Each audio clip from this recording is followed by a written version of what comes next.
Terrifying tales for dark nights.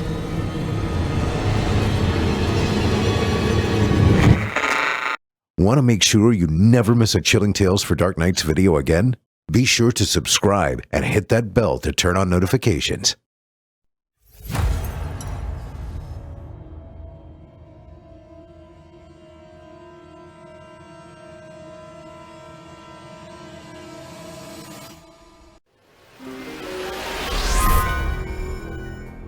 Support for this episode is proudly brought to you by BetterHelp.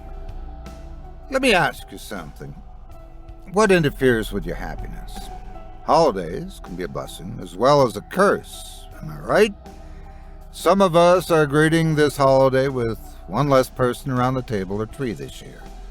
While giving joy to some, it can also signify a painful reminder to others. Luckily, BetterHelp is there to help give us someone to talk to in the moments where we feel all alone. I can attest that I always feel better after my sessions. BetterHelp specializes in a variety of problems, including anger, grief, anxiety, seasonal depression, along with many others. Not only that, BetterHelp is more affordable than traditional therapists. BetterHelp isn't a crisis line, nor is it self-help. It's professional counseling done online that's so convenient, you can do it from the safety of your own home. I can sit down with some spiked eggnog and talk about my feelings and problems. After all, they say a problem shared is a problem halved. All it takes is a few moments of your time for an online assessment in order to best match you with the licensed counselor best suited to your needs. In most cases, a professional BetterHelp consultant will contact you within 48 hours of signing up, meaning you're never truly alone or without help. So what are you waiting for? Sit down and check it out. I want you to start living a happier life today. As a bonus, Scary Stories Told in the Dark listeners will get 10% off their first month by visiting our sponsor at betterhelp.com/horror. Again, that's BetterHelp, HELP.com/horror, HORROR. Thank you for your support of this program and of the sponsors that make it possible.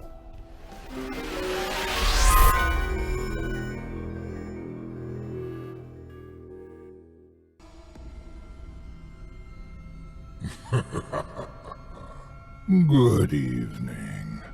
I'm storyteller Otis Jiry, and I ain't your grandfather.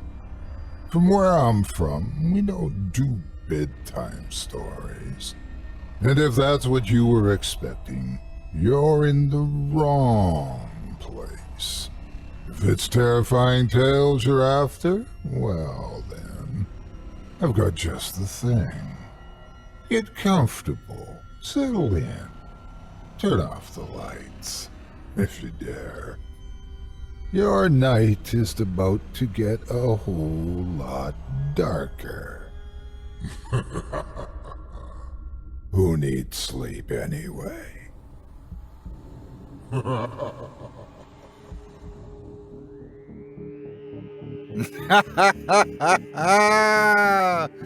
Good evening. You're listening to Scary Stories Told in the Dark. Welcome to Season 9, Episode 22. I'm your host, Otis Jiry, and in this episode, I'll be performing 4 tales to terrify you, courtesy of author Dan Cardoza, about fearsome flights, careless crooks, dangerous delusions, and noxious neighbors. You're listening to the standard edition of tonight's program, which contains the first 2 spine-tingling stories. If you'd like to show your support and enjoy an extended version of this and other episodes with twice the terror, visit simplyscarypodcast.com and click Patrons in the upper menu to sign up today. Thank you for your support. Now it's time to take a walk together down the moonlit trail, so lock your doors, turn your lights down low, and settle in. The show is about to begin.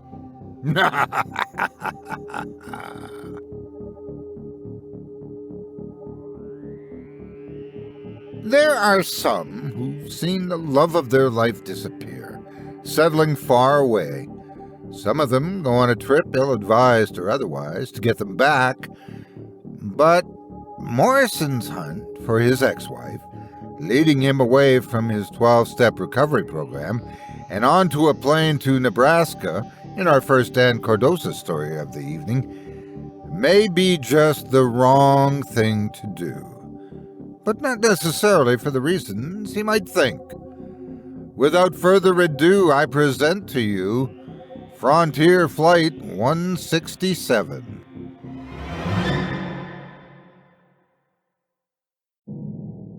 No one in the support group thought recovery would be easy.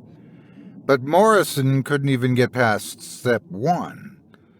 I admit I'm powerless over alcohol and drugs, and my life has become unmanageable. Unlike most in the group, no one hadn't been court-ordered to attend. In that situation, hope was a dim spark in the otherwise bleak darkness of the landscape. Morrison had committed petty crimes, but mostly against himself.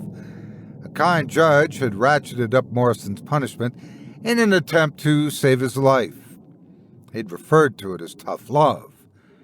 Group therapy was part of the healing process. But a scab is a scab, and mostly worth scarring over. He knew he could outsmart everyone, including himself. That's one of the reasons he quit the group. I can quit anything I need to on my own. After all, I've done it many times before. He was smarter than most, more clever, the best, someone who'd never met his most elementary objectives. When you can blame the ills of your life on others, there's never a reason to commit to success. Success was for others, the sheep of the world. Playing things safe wasn't in Morrison's makeup. And so, Morrison committed to make another blunder. If he failed, well, he could always blame it on someone else. Excuses were something he kept handy, like zigzag, slow-burning smoke paper. He'd left his ankle monitor back at the apartment, in bed with the flu. Morrison purchased a one-way ticket to surprise his ex. She feared for her life and had moved back home to Omaha, Nebraska, near a family who barely cared for her because of how much she'd hurt them. It was in Omaha where she'd at least have half a chance to engage in her personal struggle and maybe get well. She had no one left to turn to except family, nowhere else to make a fresh start. Marcy thought of her family as cod liver oil, but she'd considered them her last choice of medicine. She'd taken a detour in life, the one that reads, "What doesn't kill you has the potential to make you stronger." Like most things in life, Morrison hatched his half-assed plan to win back Marcy. Hell, he had lots of plans. It's not that he wasn't intelligent. He'd blown the Stanford Binet IQ test out of the water. The psychologist in college had said he was like a brand new red Ferrari, but without any wheels. One of your problems, Morrison, is that you have a big cowboy hat and no cattle. Morrison had come close to punching the shrink out. He had plenty of time to workshop his idea before he landed in Omaha. First, he had to figure out how to explain his surprise arrival. He'd always been quick on his feet to get Marcy back. He'd done it so many times before. But this time, the stakes had been raised. It was life or death for both of them. Marcy knew very well that they were never going to work. It was just Morrison that hadn't gotten the memo. Marcy was the fortunate one. She'd already said her final goodbyes to survive. And this time, she meant it. She'll understand. She's always given in before. She's weak-willed. Morrison mumbled to himself under his headphones. He's grown accustomed to seeing her as hapless and helpless, just where he'd wanted her.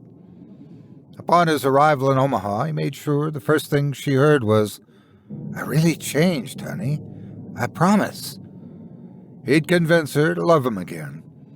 Maybe she didn't mean it when she said, "I'll die if I don't go. It's either you, Morrison, or me who's going over the cliff."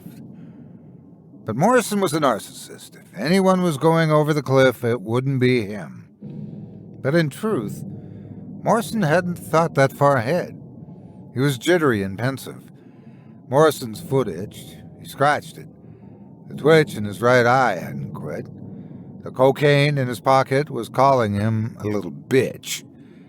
And this goddamn craving he needed to calm the hell down. To steel his nerves, a couple of lines seemed in order.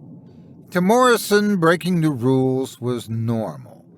Laws and rules were for the riffraff in life. Only the crazy and the strongest survive. Julius Caesar, Napoleon, Alexander the Great. Compassion and empathy were crutches for cowards. The aircraft lavatory in the rear of the airplane was the only place to catch a blow. It was in there he'd get his thoughts on straight and scheme the rest of his impulsive plan. His flight was going to last a little over an hour, after all. He'd have time to think in the tiny claustrophobic room. Morrison had some explaining to do. Once he'd manipulated Marcy into returning with him, the two of them would need to return in a hurry. He had an ankle monitor that needed hot chicken soup. Maybe Marcy's creepy parents would pay for their return flight. Morrison would figure it out once he had his black boots on the ground. After passenger 23D exited the head at the stern, it was Morrison's turn. At 30,000 feet on his thinking stool, he remembered Omaha, Nebraska. Omaha, where they'd met poor, he and Marcy. It was in grade school, each a farm child. They had litters of brothers and sisters. Each farm their respective daddies worked had been a new beginning, a beginning of the next failure. The only things the farms really grew were leveraged loans, witchweed, broken equipment, dead cows. Oh, and lest one forget, poverty of crops and spirit. Morrison recalled his family as a pack of miserable, mangy coyotes. He visualized his youth in his dizzy head. It was a forced labor camp under the supervision of his oppressive, homemade wine-guzzling father and their defeated mother. When he left Nebraska for good, it was in desperation. He'd left toward an unknown future, any future, really. He chewed off a foot to get out of the family's varmint trap. Morrison was okay with that. Being the walking wounded would draw sympathy. At least he'd set himself free. Marcy, who left with him, thought he could be fixed, maybe like a cheap watch. Over time, she turned into a salve before it would turn into mutual positioning. During the last 6 months, Morrison's self-esteem had been cut into pieces. Everything he did in life seemed to come up short. There was part of him that made certain of that. Each cut of failure had turned into a colloid scar of denial, a hypertrophic healing as thick as any meth line he'd shaved with, a bad credit card. He had his reasons not to look deep inside. It was too painful. Inside was where failure had been incubating. Morrison stood and bent over. He used a dollar bill to straighten out the white lines. He rolled it into the E pluribus unum straw. Morrison snorted, first left, then right. Morrison sat back down on the rim of the bowl. His head nearly exploded. Morrison clenched his teeth while sitting on the toilet. He recalled his most recent nightmare, only this one was real. He hoped the dark thoughts would scare him straight somehow. Hell nah. There's always the tomorrow. He mumbled to no one except the thrumming sound of the airplane bathroom. All the hissing. He fastened on his defiant, desperate smirk. It was then he heard the faint rapping at the door, the police voice of the Midwestern flight attendant. "Everything okay in there, sir?" Morrison recognized the regional dialect. How could he ever forget? Her voice was as sweet as unsalted dairy butter. "Yes," he shouted over the whines of engines and speed. He hasn't felt this relieved and relaxed since the last time he'd broken the law. The aircraft had finally reached 30,000 feet. That moment, up here, everything was possible. To hell with tomorrow, he hollered. The knocking got louder. Just a damn minute, he said. The whole damn world could wait on him. Morrison's lighter slipped out of his hand. He missed his hip pocket. He turned himself into a pretzel and telescoped his long arm and hand down to the floor to grab it. He smelled piss. He paused. Something had caught his attention. Morrison exploded from behind the lavatory door. The door's edge was a dull knife. The fresh, out-of-training flight attendant buckled to her knees. After, she fell sideways on the low-cropped, carpeted floor. Morrison turned away from her to his right. He quickly headed down the tired, dark aisle with tracking lights on the floor. As he quickened, he reached out, hooking his flailing arms at strangers. He attempted to yank the sticky flesh out of their cloth crab shells. Passengers woke, thinking they were in a miserable nightmare. Some clawed back at Morrison, imagining him all pincers and bite. Nearly everyone panicked. Morrison's throat had parched raw. The only noise to escape his pie hole was a crepe paper flitting sound. When he inhaled, the sound was paper catching fire. Everything he'd ever known was about to come to an end. Layla, the dazed flight attendant, forced herself up off her ass. A few of the passengers at the back of the plane had gasped in dread and disbelief as they gazed into her eyes. Layla was bleeding from her nose and mouth. There was a fresh cut from the bathroom door edge. Crimson oozed bright red from her left cheekbone.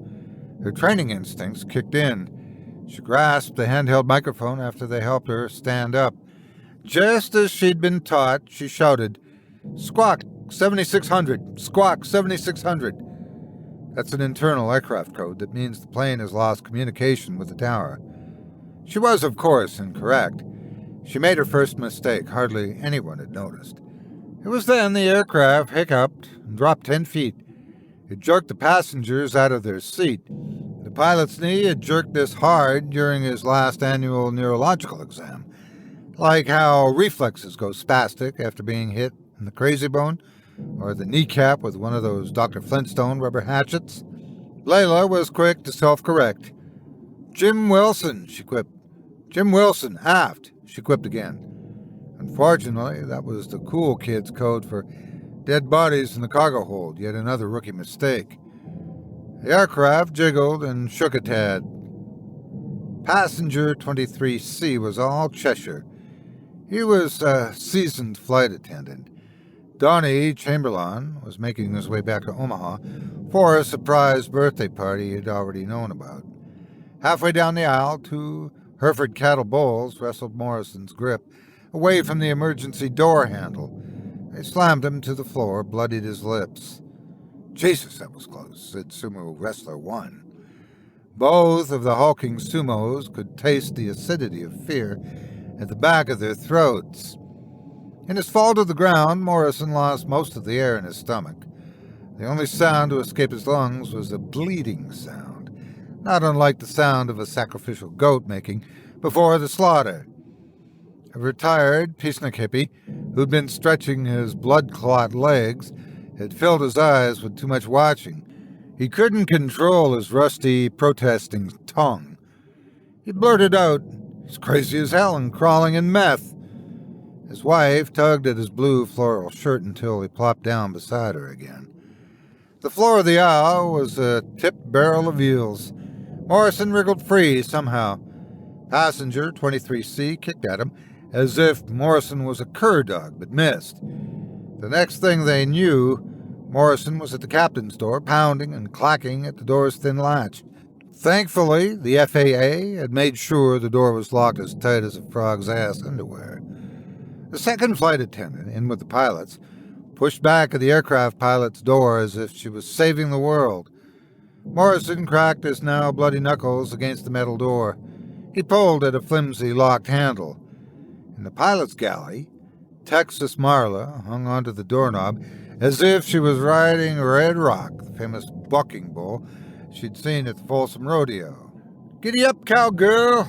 co-pilot told her. It wasn't long before the brewing witch mob forced Morrison into one of the empty first-class seats. Someone passed a roll of black Gorilla duct tape along to the sumos. It was like they'd taken a course in applying a straitjacket. They wrapped the sticky tape around and around his flailing torso and the tall back seat. Passenger 23C and 23D exchanged flash drives. 23C pecked at the iPad's keyboard. Layla, who'd composed herself, managed to hip-bang her way to the front of the aircraft, exactly as she'd been instructed. She was taking charge now, goddammit. Her new feelings felt more natural, something she hadn't been taught. She grabbed the mic again. This time, the loudspeaker code was at least half-assed correct. She yelled from someplace deep in her gut. It was visceral and violent. Possible 7,500 in progress. 7,500 in progress. Hearing the rookie flight attendant, the pilots knew for sure that there was a hijacking in progress. The co-pilot pissed his pants and stared into the glassy darkness in front of him. Finally, getting it right, Layla slipped Morrison the slender needle. It entered his left shoulder as smooth as silk stainless steel. The jacked-up liquid began to infuse him with all the calming goodness the almighty FAA allowed. Antihistamine at 50 milligrams, single-dose equivalent. By God, the antihistamine would act as a tranquilizer and calm the crazy bastard down. Layla couldn't wait to surprise her parents with her heroism. They were waiting for her at Epley Field in Omaha, too. Her daddy was paying too much for an airport hamburger at the time. They'd be so damn proud of her. Thankfully, Morrison, at last, appeared calm, but that was only because Sumo number 2 had knocked him out a few minutes ago. Layla, triumphant and exhausted, flopped into an empty first-class seat, the closest. She fully reclined the seat. To hell with decorum and protocol. She earned a break. After all, she'd just saved this screwed-up world. The medication Morrison had been injected with had the opposite effect on him. Instead of calming him down, it jacked up his heart rate. As his heart jetted, he began to rock back and forth in his duct-tape cocoon. It had become a chrysalis. He wanted free. His thoughts were a synapse insane asylum. The veins in his neck appeared blue and swollen as they pulsed. Morrison began shaking in his seat as if he was attempting to break some sort of speed barrier. Tears rolled down his cheeks as clear as nitroglycerin. He couldn't stop trembling, his rattlesnakes rattling. He became speechless, his mouth full of fear. In the back of the aircraft, next to the ticking toilet door, an empty injection vial rolled gently to and fro on the blue carpet. It was so empty it appeared to float as the plane yanked down again. The Lilliputian label seemed to vibrate. It read, epinephrine, 1/10,000th, single dose, 2 milliliter equivalent. Layla made her final mistake. She'd been taking her last break ever. Morrison's eyes grew explosive. At Mach 4, in his mind, he could hear everything, including the pitch and yaw of the aircraft, the rolling vial at the back near the head. His eyes popped out of their sockets as he recalled what he'd seen taped under the lavatory cabinet. Morrison shrieked at last. "Bomb! Bomb!" he yelled at the top of his lungs. The metrics of Planck quantum physics, digital words blazed across what was Morrison's gray matter. In his darkness, he stared into this bright yellow neon signage. This massive quote looped across the intersection of his psychic marquee. The unforgettable quote was from the novel Zaytun, written by Dave Eggers. Yes, a dark time passed over this land, but now there's something like light. Morrison knew this as a reference to surrender and redemption, a quote often used by Morrison's group therapist. Then, and only then, you could hear a pin drop as the top of Morrison's skull blew off. Someone or something over the dark skies of Omaha, Nebraska, had switched the lights on. The sky had turned unmanageably bright.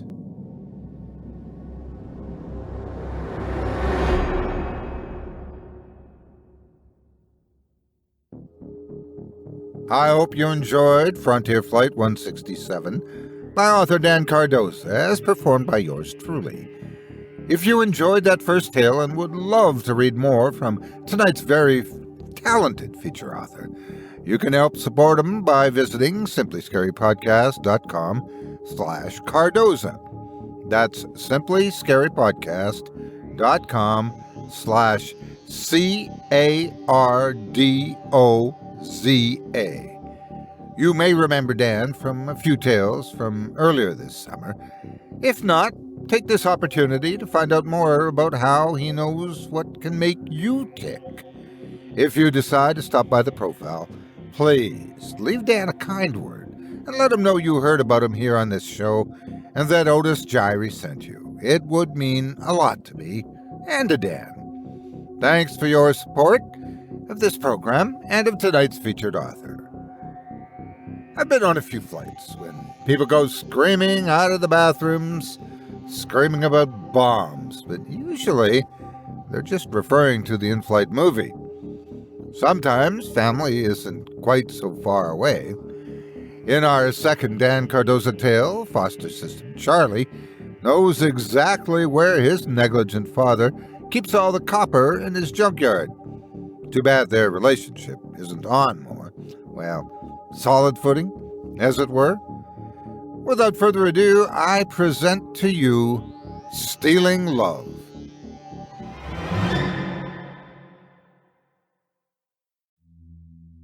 Young Charlie Tillman was a mouse in a trap.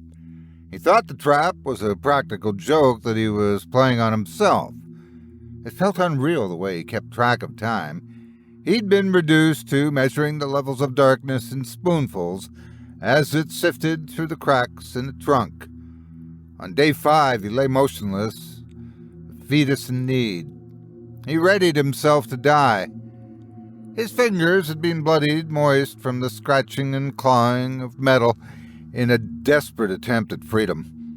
He enjoyed sucking the tips of each finger, if only to remind him of what it felt like to quench his thirst. But that was all gone now. The blood had dried, exposing the ivory dullness of Charlie's distal phalanges. Charlie aced freshman year biology without cracking a single book. But he was beyond biology now. He could feel himself slipping away. Death was imminent. It would summon him in a few hours, or so he thought. Charlie Tillman was born sour, beyond his expiration date. The obstetrician told his father, Bernie, "Sir, he's defective." "Is it something I can discard?" his father asked politely. His son had been diagnosed with fetal alcohol syndrome. He'd killed his mother on his birthday. She died during a malpractice C-section. Charlie would grow up knowing little about his mother, other than her name was Rose. His alcoholic father, Bernie, had given Charlie up for adoption before he was 6 months old. "It's too stressful to raise the boy on my own," he said to the church's social worker. In truth, Charlie's old man loved to party hardy and did volumes of methamphetamines.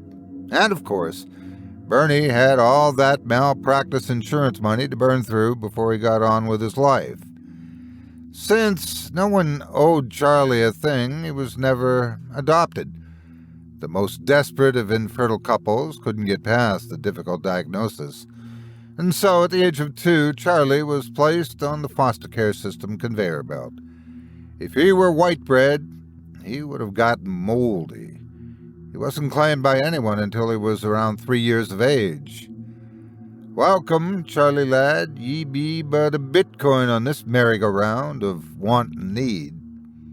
I'm sorry if my voice sounds a little grave. The heat and eternity do that to you. Charlie made it through his first full year residing in this hellhole known as North Sacramento, a place where even the cats fight more. He'd been abused and worse, neglected. Children's Protective Services stepped in to rectify the situation. After a thorough evaluation, the CPS sold Charlie to yet another miserable living arrangement. Before he'd reached the age of 13, Charlie lived in a total of 7 foster care homes, if double-wides count. Imagine that, listener, being assigned to a family. Assigned. As a young boy, Charlie and a few of his buddies often hitched rides on the first freight train heading east out of the city of Ranch Cordova. Some days they skipped school together and kicked around the countryside.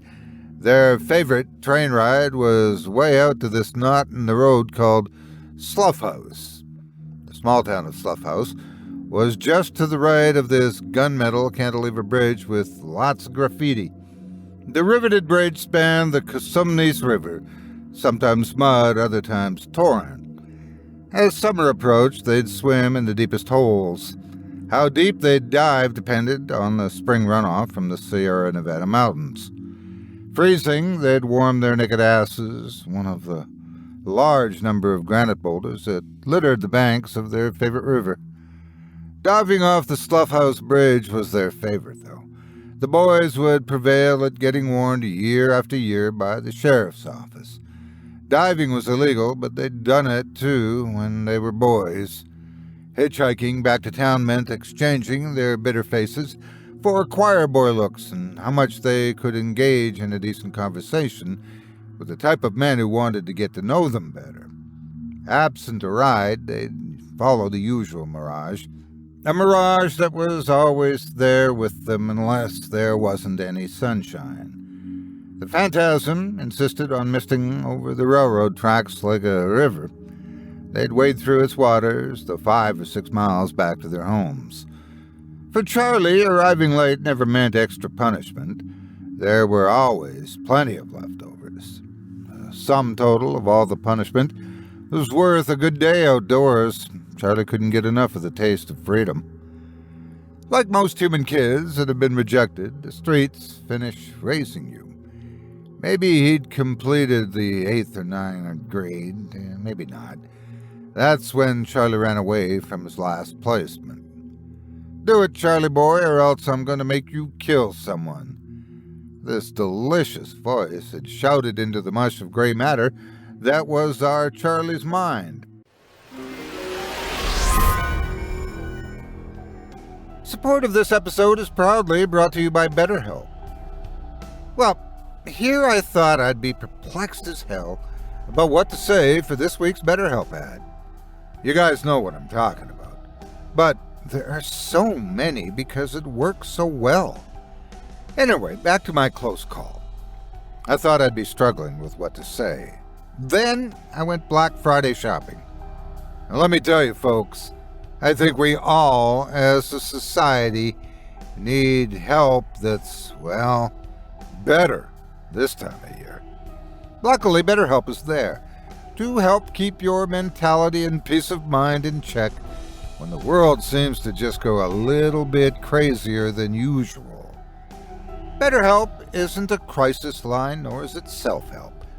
It's professional counseling done online that's so convenient that you can do it from the safety of your own air-conditioned home. And while you're at it, maybe think about Cyber Monday deals instead next year, huh?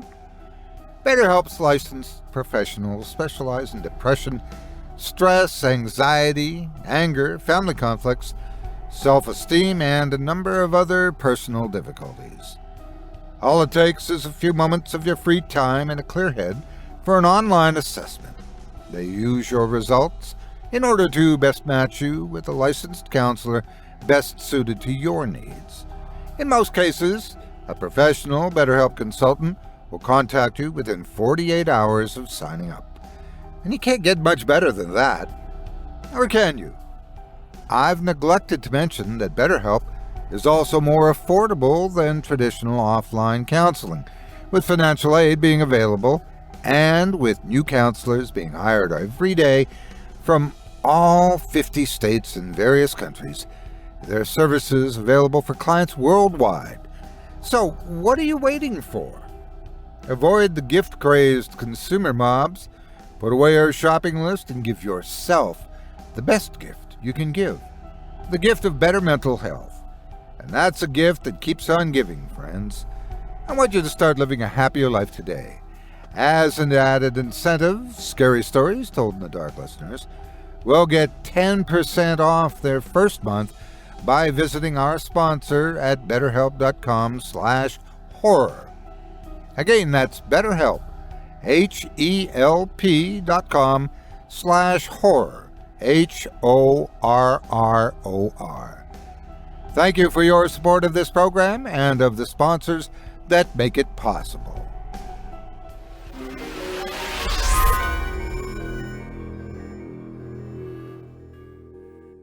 When you feel so messed up inside, it's too difficult to think about education or bettering yourself. Run away is what you tell yourself. And so Charlie roamed. No matter where he landed, those that remembered him only spoke of his kindness and compassion for the trials of humans. Charlie was pushing nearly 6 feet in height when he bolted. If you could see through the cornflower hair that covered his eyes were still water blue and deep. Charlie had an athletic build and was as quick on his feet like a cat. He was a soulful character, having no regrets about his past. His sense of wonder and excitement about the world was contagious. Charlie had few possessions as he grew older, but whatever he had, he shared. Making poor decisions had never distracted him from being a good young man. Charlie had turned 24 a few months back. He called 2 places home, down by the Consumnes River, or under the Highway 50 overpass in the winter, the one that contoured and stretched over the top of the Shell Quick Mart gas station. Both places had something to do with drinking wine or using drugs. On the street, self-medication is the common denominator that assigns you friends and homes. Lifting copper wire and thieving aluminum had become Charlie's forte. In fact, you could mostly find Charlie down at Rudy's Metal on Richards Boulevard in North Sacramento. Selling metals at Rudy's was easy, no questions asked, quick cash. The only thing Charlie kept in his jeans pocket was a few burning holes and a sharp knife. He'd spend or give away most of the money he earned. He used the blade to strip electrical conduit he'd stolen. The Home Depot, Ace Hardware, construction sites, demolition grounds, and abandoned homes. Charlie began to steal copper wiring from construction sites. He'd turned his stealth into an art, yet he only stole enough to self-medicate and survive. Taking care of his immediate needs and attempting to fill that moon-cratered hole in his gut was a full-time job. Old softy me, I admired something in that young man. Most of the wire he collected was number 12 or 14 gauge. Copper wire that's been approved by California's electrical code. Lights, switches, washers, dryers, pumps, and toasters. If Charlie was really lucky, he might discover the occasional number 10 gauge wire. Stripped down, bare 4 to 6 gauge copper wire was the gold standard, but rarely accessible. Hopping the tracks to get in and out of our town allowed Charlie an opportunity to access the back ends of junkyards, recycling centers, and excess inventory yards of electrical contractors. It was better than cruising Amazon, eBay, or QVC, the home shopping network. Charlie had learned from the best how to scale barbed wire fencing. It was more art than science. It was more than an old coat laid over the top of rows of barbed wire. Vicious dogs never mattered. At Bernie's junkyard dog, the recycling business Bernie had gotten off the ground from his dead wife's life insurance and malpractice lawsuit, Bernie had gotten rich over the years. Over time, his small recycling center employed a few junkyard workers, and Bernie hadn't decided on a night shift yet. Until recently, there'd been no guard dogs. Charlie loved him some guard dogs. Unconditional love is an aphrodisiac. A few weeks before the entrapment, Charlie scaled Bernie's fence at the back of the lot. He'd stolen some generic 12-gauge wire. He stripped it throughout the night across the tracks behind the stands of willows. He'd made an even $75 the next day at Rudy's Metal. Bernie had recently bid on a demolition job. He used a rundown backhoe to knock down an old commercial building on the main street in Folsom, California. It was one of the mid-sized vintage buildings on Sutter Street. The former knick-knack shop had run out of owners. For years, the city of Folsom had eyed the place, and it had become an eyesore. Cities loved them some old-town retail food consumption garbage. Fats, Chinese dim sum, Scott's seafood, Lazy Dog Bar and Grill, even those damn Starbucks. Bernie had salvaged a few porcelain sinks and a toilet with a missing handle. It had run out of flushes. He hauled away 2 dump trucks worth of half-rusted away galvanized pipes and a variety of copper wire. A 5-year-old air conditioner looked brand new. A tingle had run up his leg. Bernie stacked most of the salvaged lumber on top of what he'd already collected in his chaotic yard next to the western wire fence. Christ, he'd found himself a newish washing machine and a bunch of hand tools that had been left in the building's basement. He intended to jack up their prices in his front office store. Best of all, he discovered him a bunch of number 10-gauge copper wire. It had been his best-kept secret when all the bidders inspected the place. He stripped it himself and rolled it into expensive magical coils of copper money. Charlie was flush, too, with cash from his prior week's copper sales, courtesy of stealing from Bernie. He and a few buds had spent Saturday night along the moonlit river. Sleeping bags and stars were all they needed. The 4 of them roasted wieners and drank a lot of Budweiser, traded bullcrap stories, and danced around the fire. Now we're talking, baby. I'm all in. You better watch out, Charlie. We hear Bernie put up some remote cameras. That mean SOB's going to catch you in the act someday. Jimmy, I'm a ghost. A junkyard's worst nightmare. Those 2 Germans, Goebbels and Himmler, they don't even bark at me anymore. Give free Cheetos to the United Nations. We won't have any more wars. It's like cracked dogs. Besides, bro, the 2 German shepherds think I'm part of the night crew. Suit yourself, Charlie. The young man clanked Budweiser cans, spilling foam over the edges of the warm cans. They all shared this crazy Huck Finn and Tom Sawyer laughter, more beer, and a special joy that only the homeless and truly free in life understand. At the time, it was late summer. Charlie and his crew had set up camp down along this creek that joined the Consumnes River. The creek's location was on the outer edge of the city of Rancho Cordova. Rancho Cordova was one of those newfangled cities in California that had reinvented itself. The Planning Commission had recently recommended that the City Council adopt their recommendations. They needed to build a new city center. Every damn city has a downtown, said the chief planner. The center would be built around an old train depot station and a pair of old railroad tracks that had quit going anywhere long ago, like much of America. Summer camping lasted as long as the good weather intended.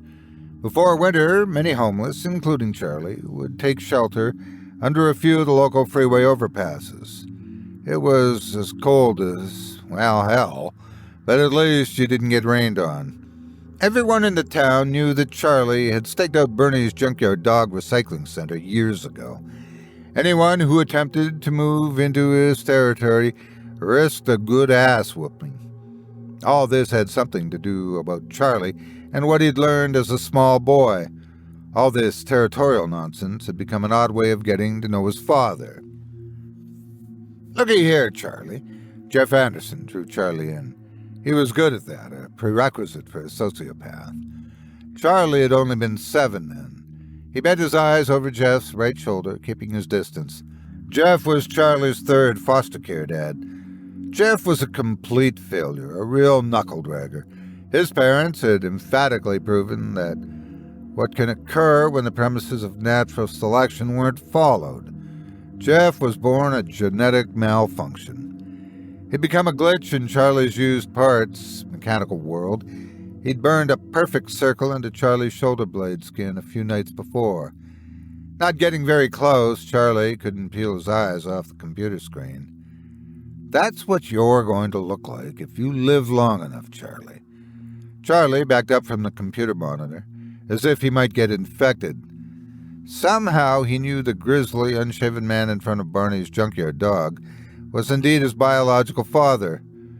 He was a gruff-looking man with haunted eyes, maybe in his early 30s. At Bernie's junkyard dog, we sell mostly wrecked car parts, but we also recycle a lot nobody wants. Bernie practically shouted into the grainy camera. Jeff had found him on YouTube, too. It was as if Bernie's voice, low voice, was stuck in first gear and his transmission of a brain was grinding away. He appeared cunning and ruthless. The local advertising clip was intended to reach potential customers in the vicinity of the new city of Rancho Cordova. Bernie had a few catalytic converters on sale, legal and illegal. They both had been discounted. It's bedtime, Charlie. Get. Bernie recycles. He doesn't want trash. He never wanted you either, Jeff uttered over his shoulder. Wrapped in a wicked briar patch of emotion, Charlie responded, "Good night, Mr. Anderson." Amazingly, Charlie meant it. It was extremely difficult to anger Charlie, and he rarely held grudges. "Good night then, Charlie. If that pathetic video doesn't get a response out of you, nothing will. You'd think a normal boy your age, who'd been tossed out like family garbage, would want to squash Bernie like one of those bloody-bellied Zika mosquitoes. Well, Mr. Anderson, not a whole lot of good ever comes from hating. Boy, get the hell out of here. Grow some balls. Everyone hates somebody. Love my boy Anderson. His mind is pure poison, and the bastard knows about hell. Charlie would never meet his biological father, at least officially. Bernie would make sure of that. Fall had been approaching. There was plenty enough time for camping and picking the sweetest blackberries this side of heaven, all down along the river. Charlie had been up and down the tracks a lot lately. With the increase in construction, summer had been good to him. The night's work would be easy. He'd climbed the tall crosshatch, galvanized fence, and Bernie's junkyard dog recycling business many times before. Things had been going smooth all summer. Charlie felt pressing his luck wouldn't be a problem. After all, he'd gotten away with lifting a lot of Bernie's 12-gauge wire this past May and June. Charlie pressed his face tight up against the galvanized fence at Bernie's junkyard. He'd eyed the nearly 20-acre lot. Bernie's new cameras wouldn't be effective in capturing the ghost from his past. It'd be difficult to record Charlie as he floated through stacks of wrecked cars and recycling bins. Bernie had nearly outgrown his lot. He'd stacked and pinched together small cities worth of bashed cars and discarded household appliances. There were rows and rows of junk in his seemingly endless sea of iron. An abundance of used car parts had made Bernie feel rich. He'd performed numerous demolitions and collected scores of T-boned auto accident metallic death carcasses all summer. He was the undisputed master of his own metal kingdom. Legal and illegal chop shop car parts had fluffed Bernie's bottom line. Bernie's junkyard dog. Bernie crushed on the name he gave his expanding business. After all, he had the heart and mind of a junkyard dog. In the moonlight, what stuck out to Charlie was the open trunk on the 2009 Honda Accord. It had been placed ass end nearly up against the fence. Just enough wiggle room to maneuver near the Honda's trunk had been allowed. The cramped space between the car and the fence was maybe a 3-foot strip. The strip appeared to extend sideways along the entire fence, allowing just enough room for weeds to grow and a worker to maneuver. For some reason, the fractured Acura had been placed on the gravel path that separated two rows of stacked cars, rows 11 and 12. The Acura had an inch or two of daylight between the two rows, less than a coffin next to dirt. The Acura's front end, including its hood, having participated in a fatal head-on, had been driven through the windshield clear into the car's back seat. The car's frame had been bent, the doors had been frozen shut.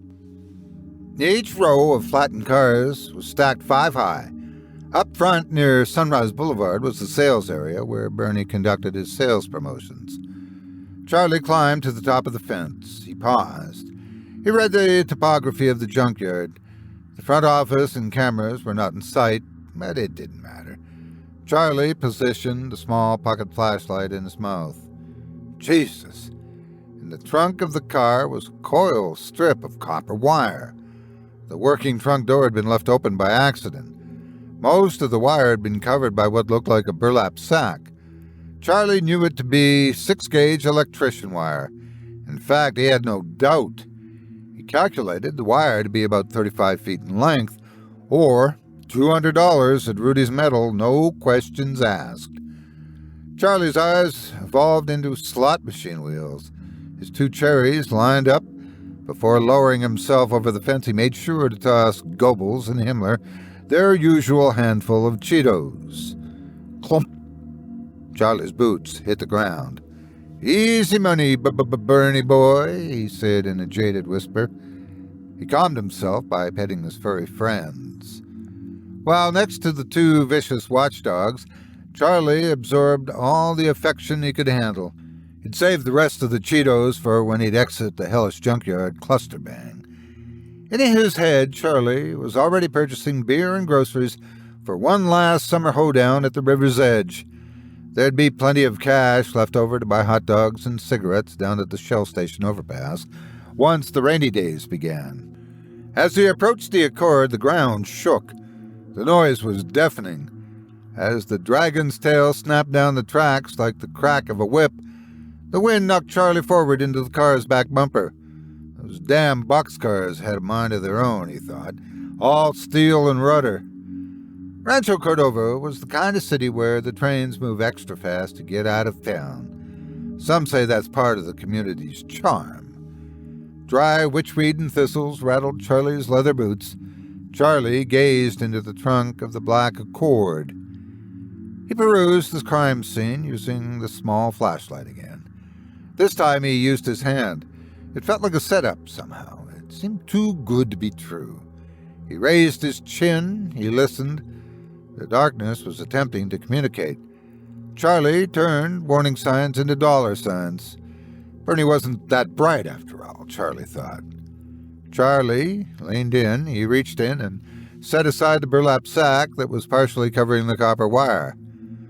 Charlie was correct about the gauge of the wire. It was fat. But he'd miscalculated the length. It was double the original estimate. In the moonlight, Charlie rubbed the coil copper as if it was a totem. The warm breeze whipped at the back of his jacket, flipped up the collar. Charlie stood back and looked around again, down the rows and rows of stacked crushed cars. Nothing seemed out of place. He gave the Germans a few more Cheetos. After, Charlie stretched the upper half of himself like taffy. He'd nearly lowered his torso into the Honda's trunk. He attempted to grab the copper wire and lift it out. All of a sudden, the junkyard lights snapped on. Concentration camp bright. As the 2 German shepherds dashed toward the front office, maybe 200 yards in the distance, Charlie eased himself into the back of a trunk and slowly closed it. Charlie paused, held his breath, and waited. He thought it exciting.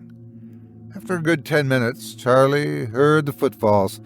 They drew closer and closer, the next row of cars over. He knew it was Bernie. Bernie needed a hip replacement. The man stopped maybe 20 feet away from the Accord. Ever so stealthily, Charlie clinked the trunk down, locking it shut. Charlie's heart thumped 2 bongo drums. He wasn't going to allow any heartbeats to escape through the crack of the trunk. It felt strange, and then Charlie could smell the unmistakable acidity of black gunpowder before Bernie's 12-gauge shotgun blasted buckshot. Number 6 shot zinged through the galvanized fence in the direction of the willows across the tracks. Bernie was close enough that Charlie could smell his disgust. It grew silent again, maybe 20 minutes passed, just the wind. Charlie, my blue-eyed boy, attempted to open the trunk. No dice. In In a nanosecond, he discovered that the emergency latch was missing. He pressed his heels of his boots up against the haunted trunk door, careful to minimize any noise. Goebbels and Himmler whined, their high pitches of voice shrill and panicky. They sniffed at the trunk as if they wanted Charlie to come out. The yard lights went off. Silence. The wind picked up. The grass began to hiss, a song of anxiety and fear. A door opened at the back of the workshop. The two dogs greeted the sound with attention and waited. Silence. Charlie lay in a fetal position, still unafraid. He'd escaped from worse.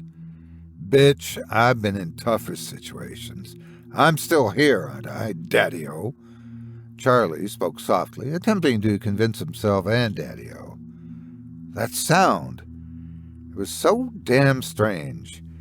Nobody works on Saturday night, especially Bernie.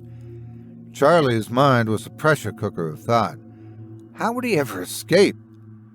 Charlie could hear something being pulled through a maze of graveled walkways. As the sound got closer, Charlie identified it as two welder tanks, clanking together as if they shifted to and fro, trapped to the welder's caddy. Charlie held his breath again. Get a grip, he thought to himself. Charlie wasn't familiar with the rusty pins and needles feeling of panic. He felt a hot poker of electricity in every pore. Breathe in and out, slowly, Charlie repeated to himself. He was a Zen master, under control. The rolling noise stopped in the space 3 feet from the Honda's trunk lock. It was arranged and positioned. Charlie listened as the oxygen and acetylene valves opened up in order. He listened to the striker as it struck the flame. The righteous scent of acetylene, paired with pure oxygen, permeated the cooling air. Orange smoke pierced through the cracks in the car's trunk. Tips of welding rods created red-hot lines. As the welds cooled, they fused the trunk's door in place. After a few minutes, Charlie panicked and screamed. It had been difficult for him to beg for anything, but Charlie was begging for his life. Bernie, open the trunk, please, if that's you. I'm getting sick in here. Charlie kicked the door in a panic. Nothing. After the longest time, the flames fanned off like a F-16 jet's afterburners. Please, please, let me out! Charlie yelled at the top of his lungs. I'm claustrophobic! Charlie kicked in all directions. He turned into a madman. He spun around and kicked at the Honda's back seat frame. Nothing. Half of the Honda's weight had been pushed up against it, including the battered hood. Charlie kicked dents into the rear fender wells and the roofs of the trunk, to no avail. Silence, after around 10 minutes, nearly voiceless. Charlie rested. He could tell when Bernie was coiling up the oxygen and acetylene hoses. After, he listened as Bernie wrapped the hoses tight around the valve stems of the tanks. The caddy had been tipped backwards. It was being pulled and rolling away again, this time back through the chunky gravel in the direction of Bernie's workshop. Once on the pavement, the welding caddy picked up speed. The rolling stopped. Charlie listened as the shop's heavy metal door was pounded to the ground, locking all the evilness inside. The next sound Charlie would hear wouldn't happen until daybreak. Day 2. Charlie removed all his clothing. The night had been cold, the day 10 times hotter. Early autumn in the Sacramento Valley can feel like late summer in hell. Charlie screamed and yelled and clawed at the metal. He made himself sick to his stomach. Charlie vomited. It was broiling under the Honda's black metal straitjacket. His knees and eyes were nearly swollen shut. His headache was a hammer striking an anvil. Day 3. It was late evening. Charlie woke. He listened. His friends were speaking to each other. He thanked God he'd never believed in. They'd been to town, his buddies, and they were trekking alongside the railroad tracks back to the river. Charlie's charm alone would have landed them a ride.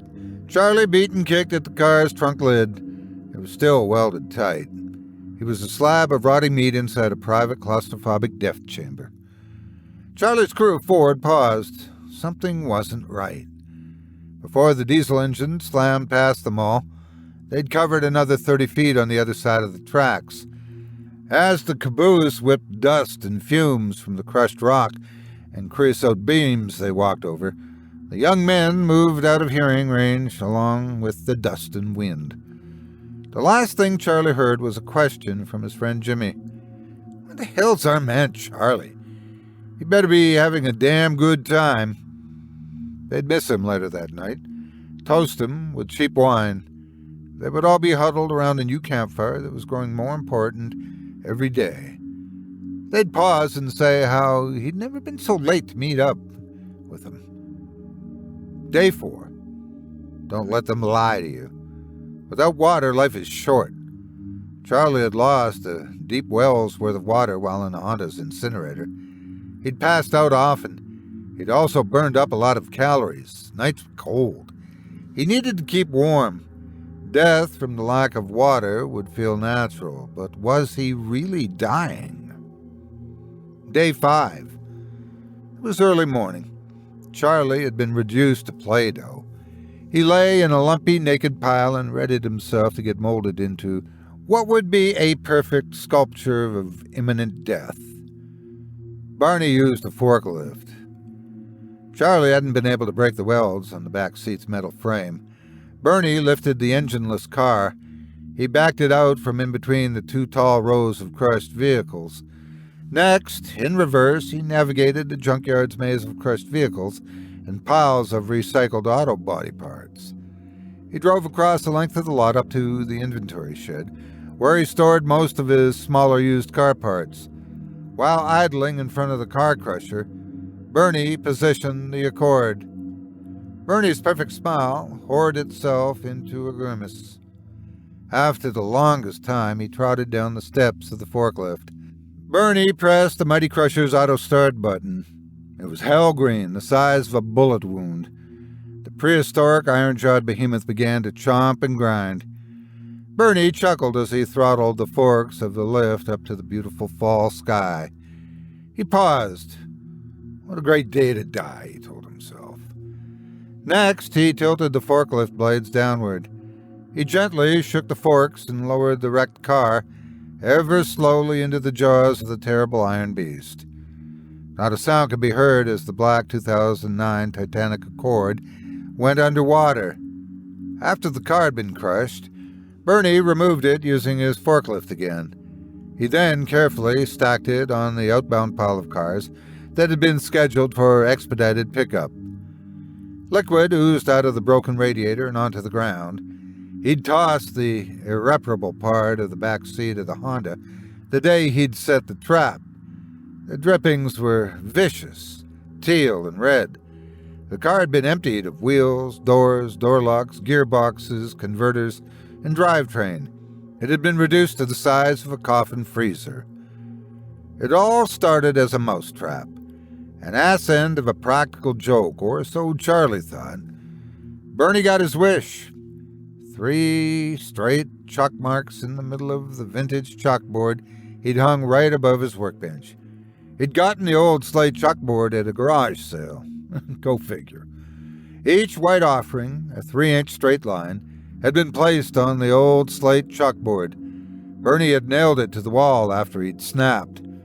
I'll be goddamned if anyone is going to steal from me again, he said.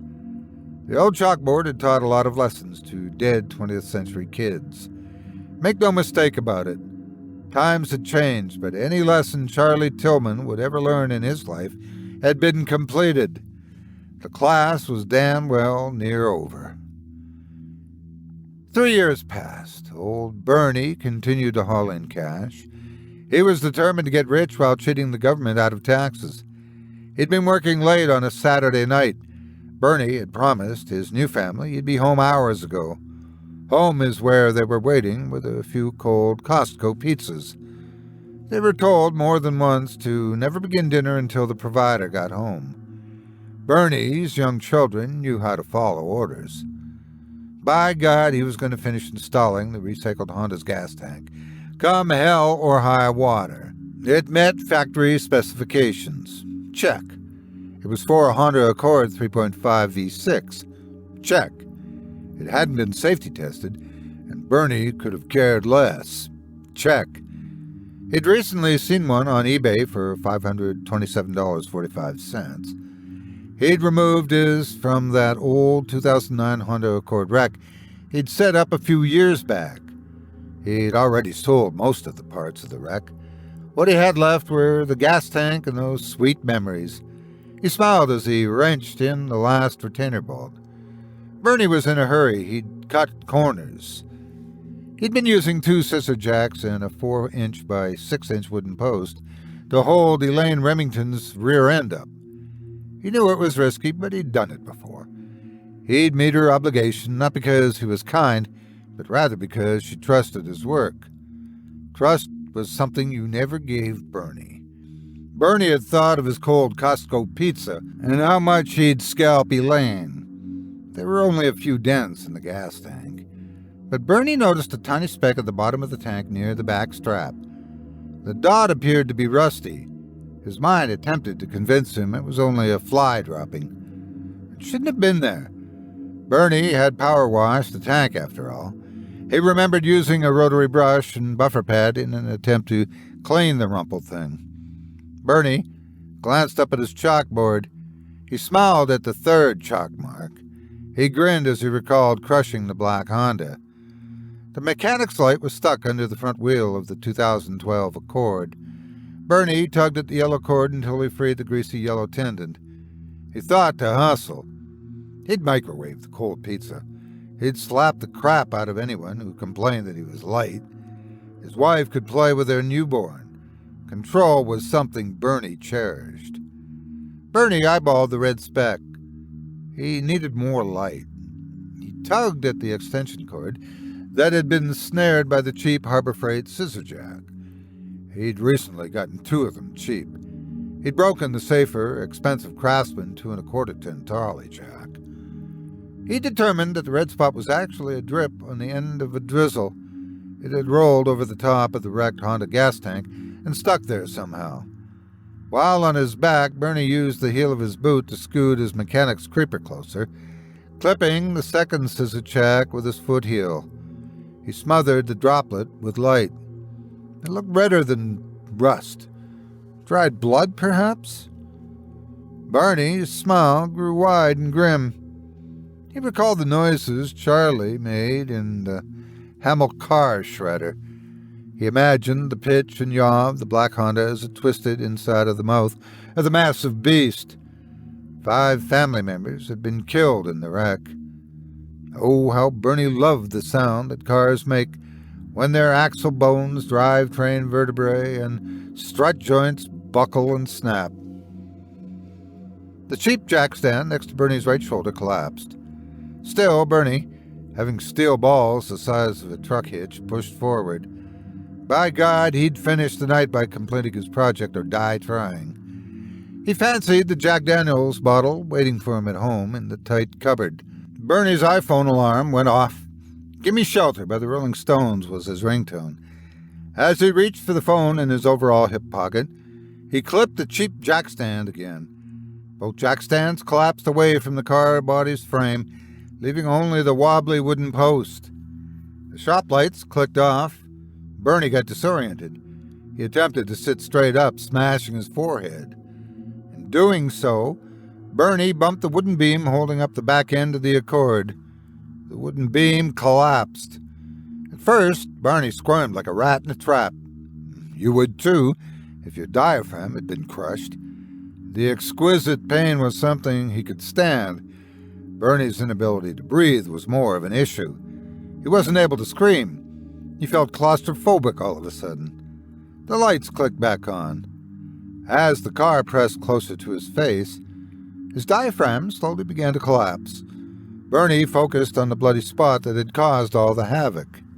There it was. It glinted in the brightness of his portable mechanic's work light.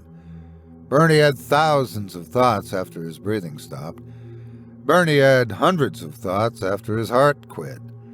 Bernie's last thought on the planet of Earth was how his reflection got into the tiny droplet of blood on the gas tank. He was confident. He claimed the gas tank, raw and spotless. Long mist coats everything. I don't usually involve myself with pedestrian crap like this, but you know what? I really like Charlie.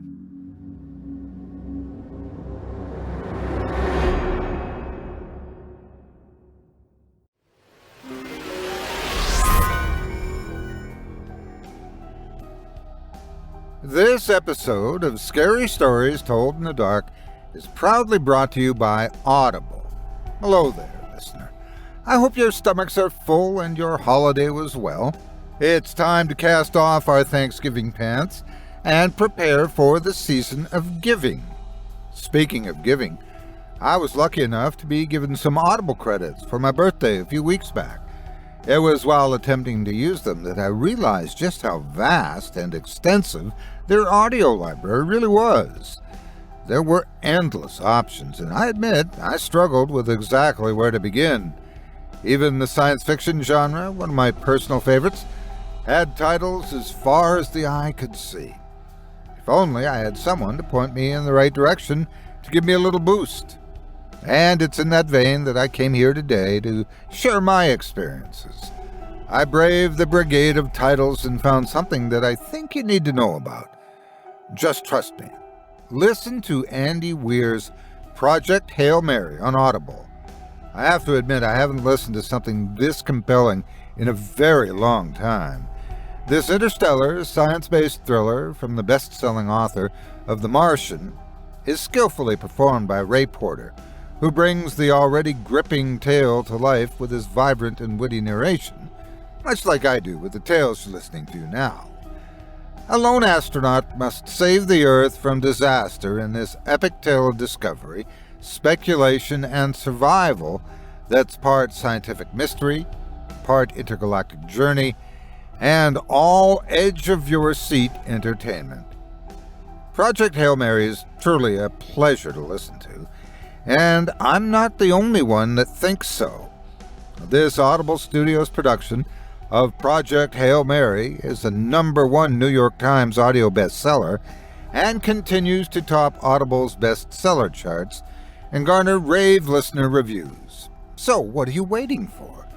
Join the thousands of listeners turning to Audible for not only their audiobooks, but their podcast audio programming as well. Hear what listeners are calling the highest order of geekgasm metal. Go to audible.com/Project Hail Mary and listen now.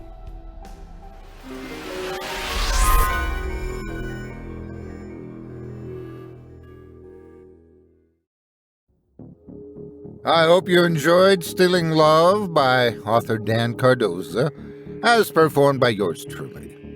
If you've enjoyed the tales you've heard tonight, I'd like to remind you one last time that tonight's featured author can be found by visiting our website.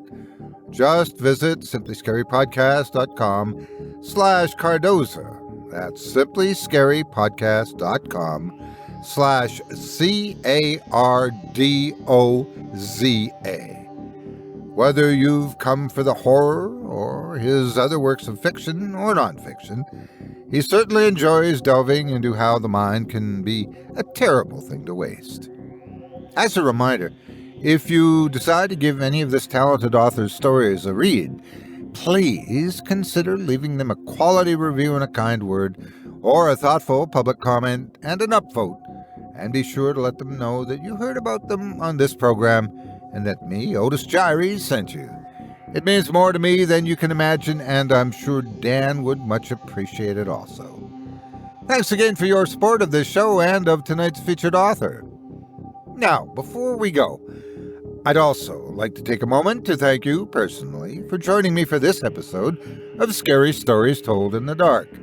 If you enjoyed what you've heard on today's program, please take a moment to stop by our iTunes page, or wherever else you listen to your favorite podcasts, and leave us a 5-star review and a kind word.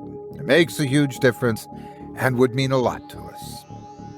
If you'd like to hear a premium, extended edition of tonight's and all of our other episodes, featuring twice the terror, visit simplyscarypodcast.com today and click the Patrons link in the menu at the top of the screen.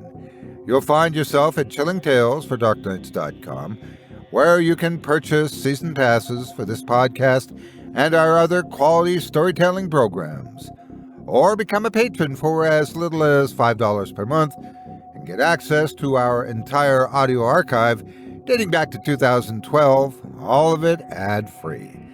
If you happen to use Facebook, Twitter, Instagram, or YouTube, you can follow and subscribe to Chilling Tales for Dark Nights there, where you'll get all of our latest updates and new releases and have the chance to interact with us each and every week. You can subscribe to me on YouTube as well at the Otis Jiry channel, where you'll find releases of my series, Horror Storytime, dating back to 2014, and you can find me on Facebook, Twitter, and Instagram too, as well as my Patreon page. Just search for Otis Jiry. Until next week, stay spooky and get some sleep, if you can.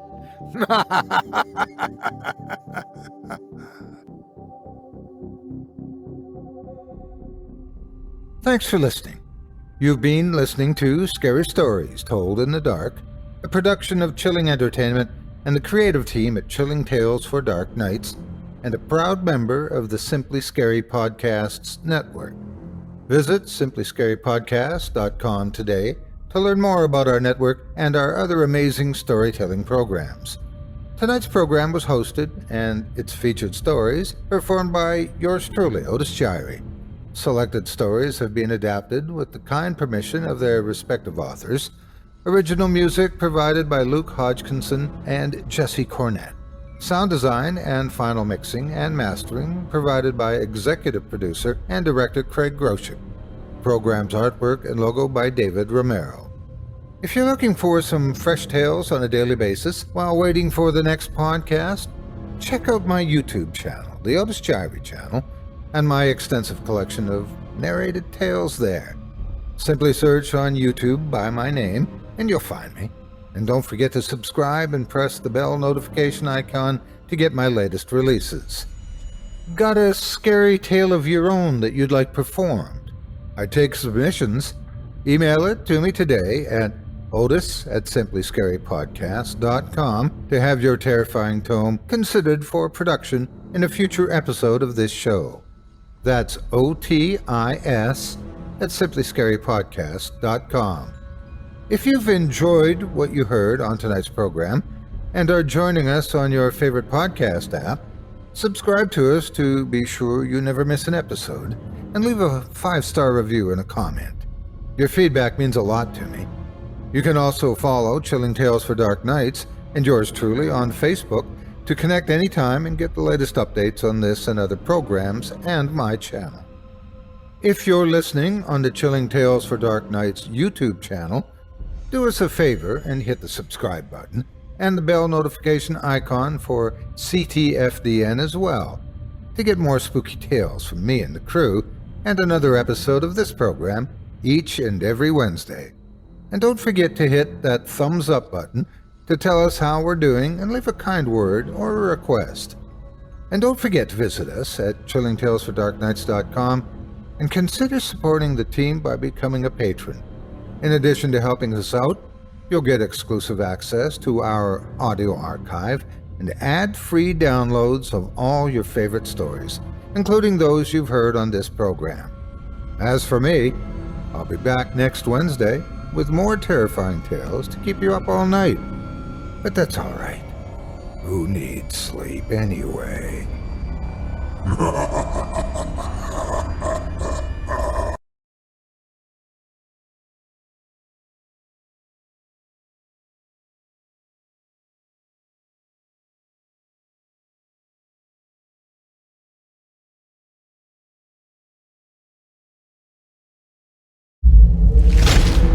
Chilling Tales for Dark Nights.